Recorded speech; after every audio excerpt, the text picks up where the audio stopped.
Breaking news right now as we begin the 7 o'clock hour. A man is fighting for his life after being shot multiple times, and detectives are searching for the shooter right now. It happened at the Jackson Trailer Park in Lewisburg down in Marshall County about 10:45 last night. We're told 22-year-old Tyrone Pierce was airlifted to Vanderbilt, where he underwent emergency surgery, now listed in stable condition, and police are still looking for two men seen in a red car in the area around the time of that shooting. If you know anything about this case, contact the Lewisburg Police Department. Yeah, and Steve, more breaking news right now. A deputy has been injured after a high-speed chase. It ended in a violent crash. This one down in Williamson County. Matthew Torres is live for us at the sheriff's office there in Franklin with more on what happened. How seriously was this deputy injured? Well, thankfully, he wasn't seriously injured. He was sent to the medical center here locally, and he was discharged for non-life-threatening injury. So that is the good news. Now, this all started before midnight when Spring Hill police say they tried to stop Thomas Thompson for speeding. And when Thompson did not stop, that's when a high-speed chase ensued. Now, it got so dangerous with the speed limits that at one point, Thompson was clocked in for traveling 116 miles per hour. Get this, on a 55 miles per hour speed zone. Very fast and dangerous indeed. Now, police say that he was traveling north on Columbia Pike when he tried to go around the driver in front of him. And during that case, he ended up hitting a deputy with the Williamson County Sheriff's Department. He crashed into his car. The deputies had to step in to help out with this high-speed chase because of how fast he was going.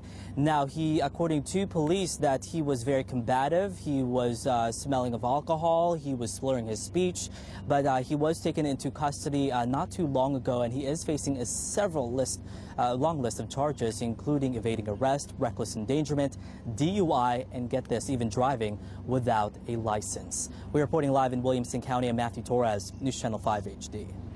And developing news, a man was rushed to the hospital after a scary crash on the interstate. Take a look at the damage done to the front of this car. It happened on the I-24 West entrance ramp onto I-65 South. No word yet how the crash happened or how serious the man's injuries are, if any. As soon as we get more information, we'll pass it along to you. Some new information this morning. A man is behind bars charged with a violent carjacking that happened earlier in the week, and moments ago we learned he may have been involved in some more crimes. Cuthbert Langley is following the story for us now from the Metro Jail. And Cuthbert, this charge has been a long time coming. You were reporting on this, the actual carjacking incident, a few days ago.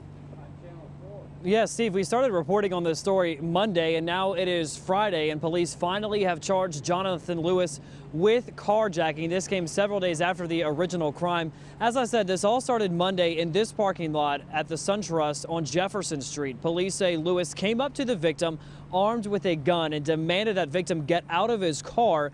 The victim did so, and then Lewis sped off in that van, which included the victim's wallet and cell phone. Then on Tuesday, an officer spotted a van matching that description driving without a headlight. Sure enough, it was Lewis, but he did not stop when police turned on his blue lights. In fact, he continued to drive down the interstate and throughout downtown Nashville until finally surrendering at 3rd Avenue and Gay Street. However, it's important to point out here that Lewis was arrested. However, he was only charged with driving the stolen vehicle, not actually stealing it. And it was not until last night when the victim finally identified Lewis as the suspect in that violent carjacking. And then get this, Steve, we just learned this morning that Lewis is also accused of robbing somebody in that same parking lot on Friday, this time forcing the victim at gunpoint to withdraw all of the money out of his account before then forcing that victim to drive Lewis to an unknown location. So he's been charged not only with carjacking and armed robbery, but also aggravated kidnapping as well. We're live at the Metro Jail this morning. I'm Cuthbert Langley, News Channel 5 HD. New details surrounding the deaths of a pregnant woman and her infant daughter. We first told you about yesterday morning. Marisha Drake and her 14-month-old baby were found at the Arms apartment in McMinnville Wednesday. It's unclear how they died, but investigators say they do not suspect foul play. Drake's best friend tells us she was an amazing mother and leaves behind 3 other children. She definitely loved her children. She would do anything in this world to offend for them. I mean, I'm heartbroken, but I'm going to leave it in God's hands. We're told Drake and her daughter most likely passed away at least 4 days before their bodies were discovered. A man is now behind bars accused of setting an old abandoned motel on fire Antoine Clark was arrested and charged with aggravated arson yesterday. Could have killed some people. Investigators tracked down the convicted sex offender using an ankle monitor as he wears as part of his probation. And here's what happened as far as the fire. During an argument on Tuesday, investigators believe Clark threatened to kill another homeless person who was squatting there at the abandoned motel by setting several mattresses on fire outside of the person's room. Firefighters rescued 6 people, including a pregnant woman, all trapped inside. 2 people were injured but should be all right. We're told there could be more arrests coming. A bail bondsman finds himself on the wrong side of the law this morning. Charles Redmond III was arrested this week on several charges, including money laundering, filing false tax returns, and theft. He's the former owner of A-Plus Bail Bonding in Murfreesboro. Investigators say Redmond collected bonds but didn't send the taxed amount to the state. New information on why police raided a home in South Nashville earlier in the week.